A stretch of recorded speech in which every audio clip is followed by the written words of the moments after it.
তেজগাঁ থেকে সংবাদ সন্ধ্যা নিয়ে আপনাদের সাথে আছে আমি মাহমুদা মৌমিতা এবং আমি মুজাহিদুল ইসলাম। আর শুরুতেই জানাবো প্রধান শিরোনাম।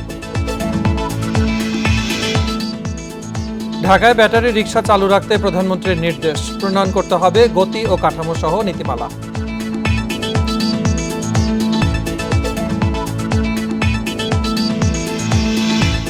দ্বিতীয় ধাপে 156 উপজেলায় ভোট গ্রহণকাল, সব প্রস্তুতি সম্পন্ন, ভোটার উপস্থিতি নিয়ে উদ্বিগ্ন নয় ইসি।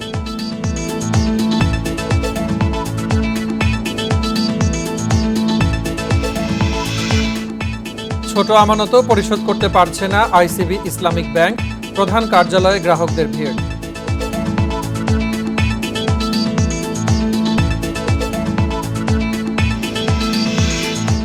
ইরানের প্রেসিডেন্ট রাইসের মৃত্যুতে বিশ্ব নেতাদের শোক, অন্তর্বর্তী প্রেসিডেন্টের দায়িত্ব পেলেন মোখবের।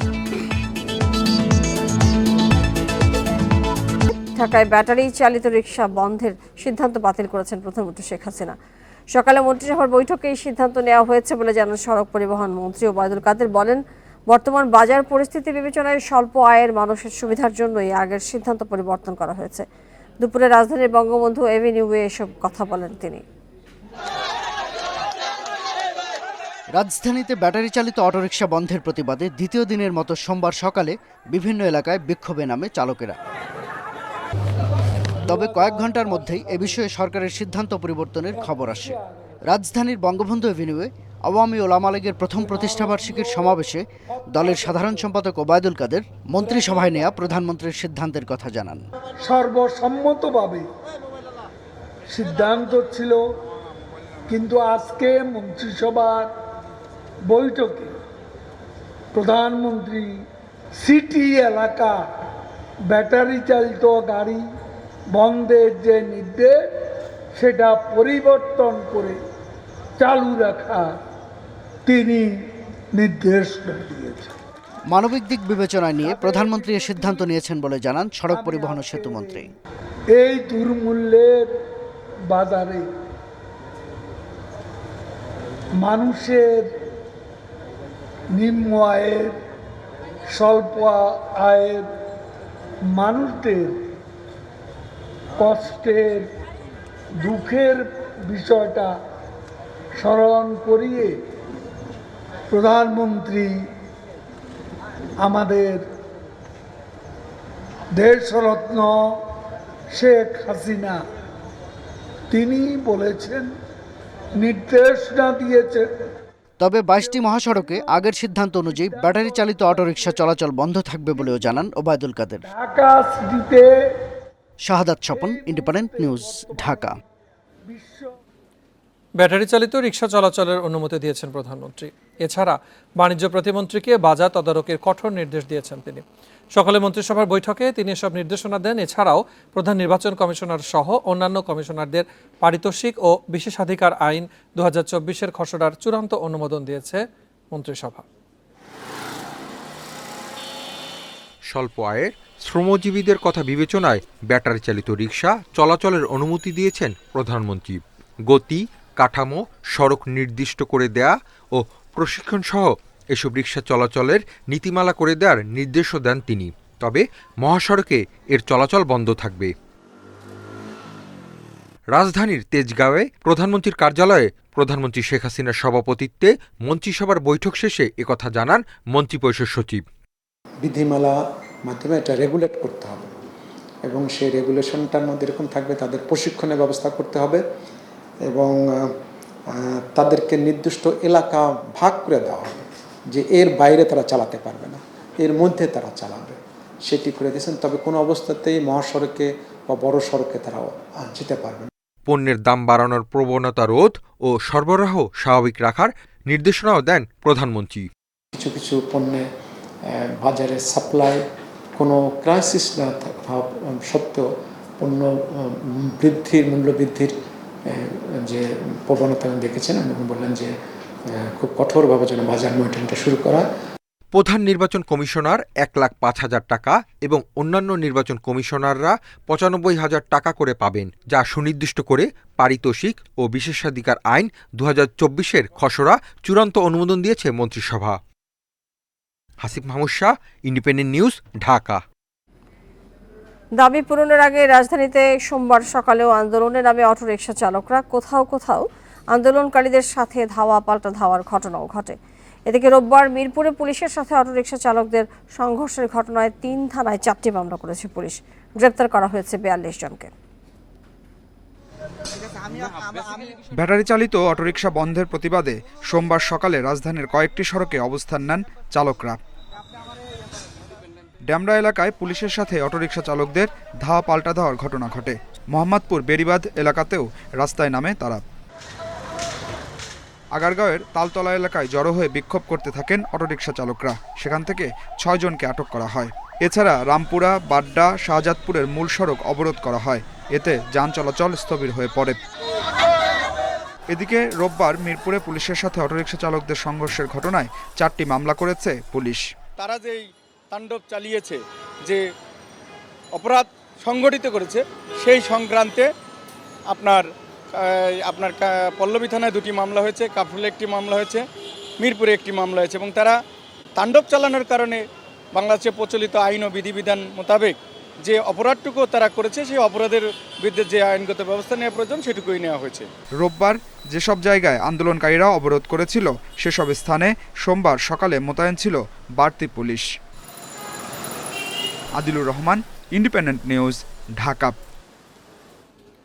দ্বিতীয় ধাপে 156 উপজেলায় ভোটকাল। মঙ্গলবার সকাল 8টা থেকে ভোট চলবে বিকেল 4টা পর্যন্ত। নির্বাচন কমিশন জানিয়েছে, দ্বিতীয় ধাপের উপজেলা পরিষদ নির্বাচন সুষ্ঠু ও অবাধ করতে সব প্রস্তুতি সম্পন্ন হয়েছে। ভোটার উপস্থিতি নিয়ে ইসি উদ্বিগ্ন নয়। ষষ্ঠ উপজেলা পরিষদ নির্বাচনে দেশের মোট 495 উপজেলার মধ্যে নির্বাচন উপযোগী 485 উপজেলায় 4 ধাপে ভোট হচ্ছে এবার। মঙ্গলবার দ্বিতীয় ধাপে নির্বাচনে 24 উপজেলায় ইভিএমে এবং বাকিগুলোতে ভোট হবে ব্যালট পেপারে। নির্বাচনী এলাকাগুলোতে থাকবে সাধারণ ছুটি। দ্বিতীয় ধাপের উপজেলা ভোটে মোট ভোটার 3,52,04,748 জন। কেন্দ্র রয়েছে 13,016টি। ভোটকক্ষ 91,589টি। পুরুষ ভোটার 1,79,05,464 জন এবং নারী ভোটার 1,72,99,047 জন। এছাড়া হিজড়া ভোটার রয়েছে 237 জন। এ ধাপে চেয়ারম্যান পদে 603 জন, ভাইস চেয়ারম্যান পদে 693 জন এবং নারী ভাইস চেয়ারম্যান পদে 528 জন প্রতিদ্বন্দ্বিতা করছেন। সব পদে মোট 22 জন প্রার্থী ইতোমধ্যে বিনা প্রতিদ্বন্দ্বিতায় নির্বাচিত হয়েছেন। নির্বাচন কমিশনের দায়িত্ব হলো যে নির্বাচনের পরিবেশটাকে সুষ্ঠু শান্তিপূর্ণ রাখা, সেটা আমরা করতে পেরেছি। বিষয়টা আমাদের কনসার্নের জন্য আমরা চাবো তো যে ভোটের হার বেশি হলে আমরা খুশি, কিন্তু না হলে এটা নিয়ে যে আমাদের খুব উদ্বিগ্ন হওয়ার মতো কিছু নেই। নির্বাচন কমিশন জানিয়েছে, উপজেলা নির্বাচনে আইন শৃঙ্খলা রক্ষায় আগের চেয়ে বেশি সংখ্যক অস্ত্রধারী পুলিশ মোতায়েন থাকবে। এ ধাপে নির্বাচনে পুলিশ, র্যাব, বিজিবি, কোস্টগার্ড ও আনসারের প্রায় 3 লাখ সদস্য মোতায়েনের সিদ্ধান্ত হয়েছে। এই ধাপটাও শান্তিপূর্ণভাবে হবে বলে আমরা আশা করি, কারণ আমাদের ওই নির্বাচনের অভিজ্ঞতার আলোকে এবারের যে আইনশৃঙ্খলা রক্ষাকারী বাহিনীর যে সদস্য যারা আছেন তাদের কীভাবে করলে, তাদের দায়িত্ব দিলে তারা আরও সুষ্ঠুভাবে সুন্দরভাবে নির্বাচন করতে পারবেন, সেই পরিকল্পনা অনুযায়ী তারা কাজ করে যাচ্ছেন।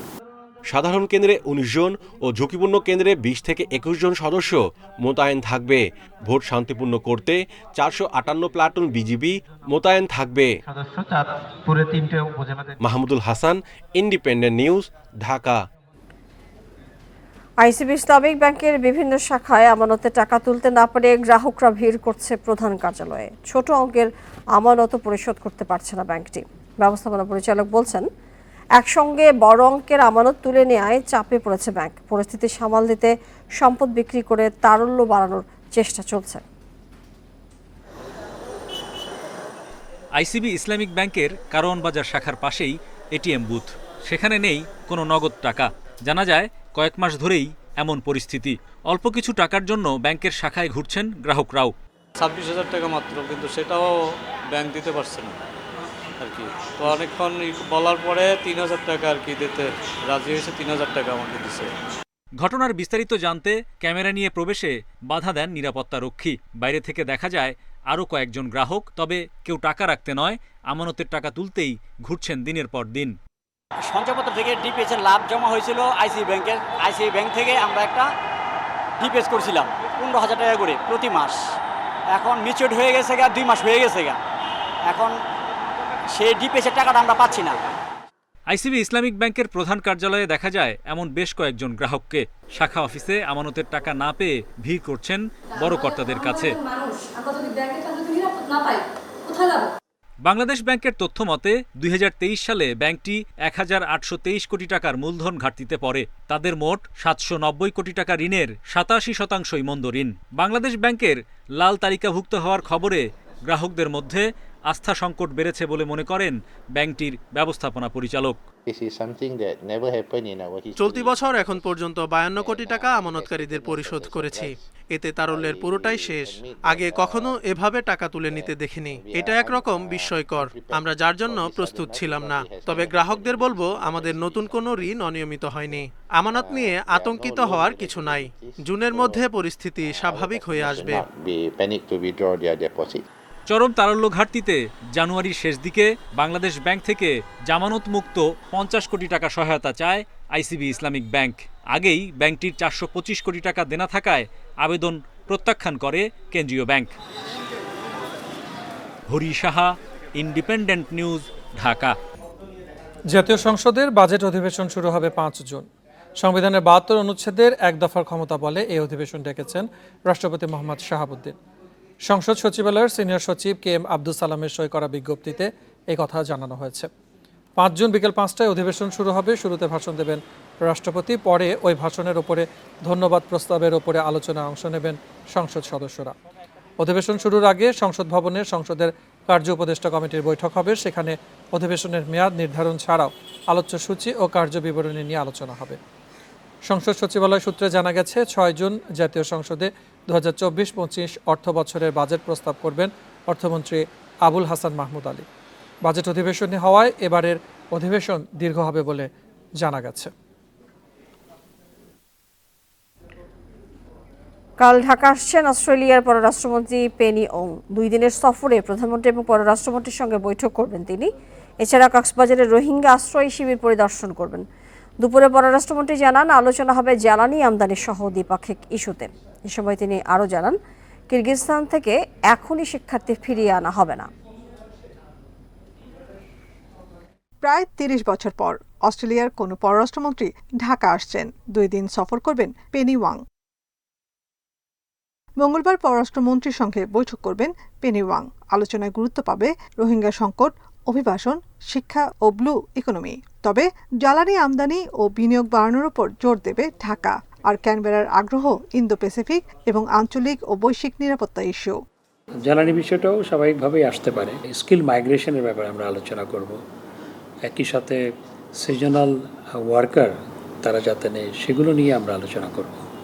এ সময় মন্ত্রী আরও জানান, কিরগিজস্তানে বাংলাদেশি শিক্ষার্থীরা নিরাপদে আছেন। এখন পরিস্থিতি অনেকটাই শান্ত। ফেরত আনার মতো সেরকম কোনো দাবি বা পরিস্থিতি হয়েছে বলে আমাদের জানা নেই, বা ছাত্রদের পক্ষ থেকেও ফেরত আনার জন্য বলা হয়নি। মিয়ানমারের সংঘাতে আবারও সীমান্তে জড়ো হচ্ছে রোহিঙ্গারা। মন্ত্রী বলেন, আর কাউকে আশ্রয় দেওয়া হবে না। কোনো রোহিঙ্গাকে গ্রহণ করা সম্ভবপর নয়। নাফিজাতুল্লাহ, ইন্ডিপেন্ডেন্ট নিউজ, ঢাকা। বঙ্গবন্ধু শেখ মুজিবুর রহমান শান্তি পদক দেওয়ার সিদ্ধান্ত নিয়েছে মন্ত্রিসভা। প্রধানমন্ত্রী শেখ হাসিনার সভাপতিত্বে অনুষ্ঠিত মন্ত্রিসভার বৈঠকে এই সিদ্ধান্ত নেওয়া হয়েছে। প্রতি 2 বছরে 17 মার্চ নাম ঘোষণা করে 23 মার্চ দেওয়া হবে এই পদক। শান্তি, মানবাধিকার, ক্ষুধা ও দারিদ্র্য বিমোচনের স্বীকৃতি হিসেবে বিশ্বের একজন ব্যক্তি এই পুরস্কার পাবেন। সিদ্ধান্ত অনুযায়ী আগামী বছর থেকে এই পদক দেওয়া হবে। এজন্য যে কোনো দেশের রাষ্ট্রপতি, প্রধানমন্ত্রী, সমাজসেবক, রাজনীতিককে এই পুরস্কারের জন্য মনোনীত করা যাবে। নোবেলজয়ী বাংলাদেশে অবস্থিত দূতাবাসের প্রধানরা নিজ দেশের জন্য নাম প্রস্তাব করার সুযোগ পাবেন। পুরস্কারের আর্থিক মূল্য হবে $1 লাখ মার্কিন সমপরিমাণ অর্থ। সঙ্গে থাকবে 18 ক্যারেটের 50 গ্রাম ওজনের স্বর্ণপদক। পুরস্কারের জন্য করা হবে একটি পূর্ণাঙ্গ নীতিমালা। বাংলাদেশ ও বিশ্বের যে কোনো প্রান্তে অথবা বিশ্বব্যাপী শান্তি প্রতিষ্ঠার ক্ষেত্রে কোনো ব্যক্তি, প্রতিষ্ঠান বা সংস্থাকে নিম্নবর্ণিত কয়েকটি ক্ষেত্রে অবদানের জন্য বঙ্গবন্ধু শেখ মুজিবুর রহমান শান্তি পুরস্কার প্রদান করা যাবে। সর্বজনীন পেনশন স্কিম প্রত্যয়ের আওতায় এলে চরম বৈষম্যের শিকার হবেন বিশ্ববিদ্যালয়ের শিক্ষকরা, এমন দাবি করে প্রজ্ঞাপন প্রত্যাহারের আহ্বান জানিয়ে 4 জন অর্ধদিবস কর্মবিরতি পালনের ঘোষণা দিয়েছেন তারা। সকালে ঢাকা বিশ্ববিদ্যালয়ে ক্লাবে বাংলাদেশ বিশ্ববিদ্যালয় শিক্ষক সমিতি ফেডারেশনের সংবাদ সম্মেলনে এই কর্মসূচি ঘোষণা করা হয়। স্বশাসিত, স্বায়ত্তশাসিত, রাষ্ট্রায়ত্ত, সংবিধিবদ্ধ বা তাদের অধীন প্রতিষ্ঠানকে সর্বজনীন পেনশন প্রত্যয় স্কিমের আওতায় আনা হচ্ছে। 13 মার্চ জারির পর এ সংক্রান্ত প্রজ্ঞাপনের প্রতিবাদ জানাচ্ছেন বিশ্ববিদ্যালয়ের শিক্ষকরা। আগামী 28 মে সকাল 10টা থেকে দুপুর 12টা পর্যন্ত এবং আগামী 4 জুন একযোগে অর্ধদিবস কর্মবিরতি পালন করবেন শিক্ষকরা। তার আগে 26 মে সব পাবলিক বিশ্ববিদ্যালয়ে মানববন্ধন কর্মসূচি। এই ধরনের বৈষম্যমূলক একটি প্রত্যয় স্কিম কেমন করে কোথা থেকে এলো, এটির কারণ এবং এটি যে বৈষম্যমূলক আপনারা নিশ্চয়ই সকলে খুব সুস্পষ্টভাবে অনুধাবন করেছেন। শিক্ষক নেতারা বলছেন, সর্বজনীন পেনশনে শুধু স্বশাসিত, স্বায়ত্তশাসিত প্রতিষ্ঠানকে অন্তর্ভুক্ত করাটা বৈষম্য। নতুন স্কিমের কারণে 1 জুলাইয়ের আগে ও পরে নিয়োগ পাওয়াদের মধ্যে 2টি শ্রেণী তৈরি হবে। 25 বছর পর যখন ফুল পেনশনে আমরা যাব, তখন দেখা যাবে আমাদের যে কলিগরা অন্যান্য পেশা থেকে আমাদেরকে বের করে দিচ্ছেন, এখানে আমাদের অর্থনৈতিকভাবে আমরা যথেষ্ট ক্ষতিগ্রস্ত হব। শিক্ষকদের দাবি, নতুন পেনশন স্কিমে সরকারি অন্যান্য চাকরিজীবী ও বিশ্ববিদ্যালয় শিক্ষকদের মধ্যে অর্থনৈতিক, সামাজিক ও সাংস্কৃতিক বৈষম্য তৈরি করবে। সেই সঙ্গে কমে যাবে অবসরকালীন সুবিধা। আমরা মনে করি এই পদক্ষেপ শিক্ষক ও শিক্ষা ব্যবস্থার প্রতি অসম্মান ও অবজ্ঞা প্রদর্শনের জন্য করা হয়েছে। রাষ্ট্রের স্বার্থে কোনো ব্যবস্থার পরিবর্তন করার প্রয়োজন হলে তা সকলের জন্য প্রযোজ্য হওয়া বাঞ্ছনীয়।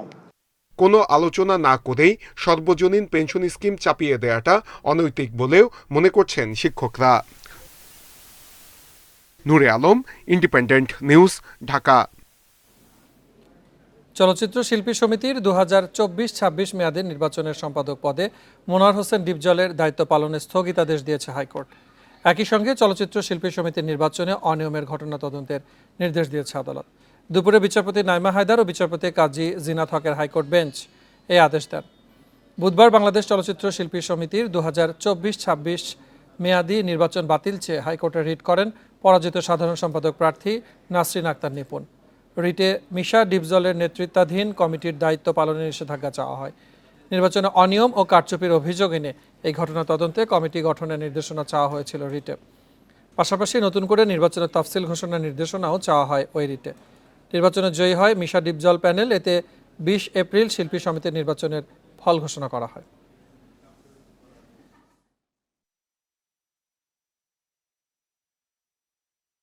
ভোটারদেরকে টাকা পয়সা দিয়েছেন এবং ভোটারদেরকে প্রভাবান্বিত করেছে এবং নির্বাচন আচরণবিধি লঙ্ঘন করেছেন।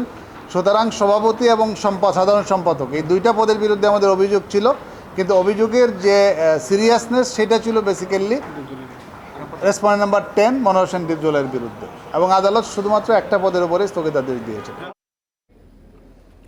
চট্টগ্রামের পতেঙ্গা সমুদ্র সৈকতকে নতুন করে সাজানোর পরিকল্পনা নিয়ে মাঠে নেমেছে জেলা প্রশাসন। প্রাথমিকভাবে বিচের নির্দিষ্ট একটি অংশ শৃঙ্খলার মধ্যে আনতে 16টি পরিকল্পনা নিয়েছে বিচ ম্যানেজমেন্ট কমিটি। পর্যটকদের সুবিধা এবং নিরাপত্তায় বাস্তবায়ন হবে নানা কার্যক্রম। একপাশে সমুদ্র আর তার পার ঘেঁষে বঙ্গবন্ধু টানেল, তবে পরিকল্পনার অভাবে এই পর্যটন এলাকা দিন দিন আকর্ষণ হারাচ্ছে। এই পরিস্থিতি থেকে ঘুরে দাঁড়াতে বিশেষ উদ্যোগ নিয়েছে জেলা প্রশাসন। সম্প্রতি গঠন করা হয়েছে বিচ ম্যানেজমেন্ট কমিটি। পর্যটকদের জন্য টয়লেট, চেঞ্জিং রুম এবং নিরাপত্তার জন্য সিসিটিভি ক্যামেরা সহ 16 ধরনের কার্যক্রম হাতে নিয়েছে এই কমিটি। পাশাপাশি সৈকতের দক্ষিণ প্রান্তে সৌন্দর্য নষ্ট করছে এমন 32টি অস্থায়ী স্থাপনা সরিয়ে নেওয়া হবে। বিদেশি পর্যটকদের জন্য থাকবে বিশেষ ব্যবস্থা। আমাদের উদ্দেশ্য হচ্ছে বর্তমান যে জায়গায় যারা রয়েছে তাদেরকে এই সমুদ্রের পাড় থেকে কান্ট্রি সাইডে নিয়ে এসে পুনর্বিন্যস্ত করা। তো আমরা এই মুহূর্তে কাউকে উচ্ছেদে বা অন্য কোনো কার্যক্রমে যাচ্ছি না। আমরা এখানে যারা বিশৃঙ্খলভাবে রয়েছে তাদেরকে আমরা একটি শৃঙ্খলার মধ্যে এনে সুন্দর একটি বিচ আমরা পর্যটকদের সামনে উপহার দিতে চাই। পতেঙ্গা সমুদ্র সৈকত ঘিরে এখন প্রায় 1000 অস্থায়ী দোকান, এছাড়া বিভিন্ন ভ্যান ও ছোট গাড়ি আছে আরও অন্তত 1500। এসব দোকানপাটও ধাপে ধাপে পরিকল্পনা মাফিক স্থানান্তর করা হবে। তবে সরিয়ে নেওয়ার সময় যথাযথ যাচাই বাছাই করার অনুরোধ দোকান মালিকদের। ওরা যদি সেটিং করে দোকানটা বসাই দেয়, যদি এক জায়গায় আনে সবগুলো দোকান যা আছে একটা সুন্দরভাবে বসাই দেয়, তাহলে আমাদের জন্য একটু ভালো হয় আর কি। অরিজিনাল দোকানদার ব্যবসা বাণিজ্য করেছে তাদেরকে একটু আগে বসানো হোক, এবং যারা ক্ষতিগ্রস্ত হবে তাদেরকে যেন ক্ষতি না করে, এসবগুলো দেখবে আর কি সরকার। সব দোকান যদি এক সেমও হয়, এক কোয়ালিটিতে হয়, জিনিসটা আরও সুন্দর হবে, পরিবেশটা দর্শনার্থী আইসা এখান থেকে উপভোগ করতে পারবে সাগর পার। আগামী কোরবানি ঈদের আগেই সৈকতের সৌন্দর্য বর্ধনের এই কার্যক্রম শেষ করতে চায় কর্তৃপক্ষ। অনুপম শীল, ইন্ডিপেন্ডেন্ট নিউজ, চট্টগ্রাম। আর এই ছিল আজকের সংবাদ সন্ধ্যায়। ইন্ডিপেন্ডেন্ট টেলিভিশনের সব খবরের বিস্তারিত জানতে চোখ রাখুন ফেসবুক, ইউটিউব, ধন্যবাদ।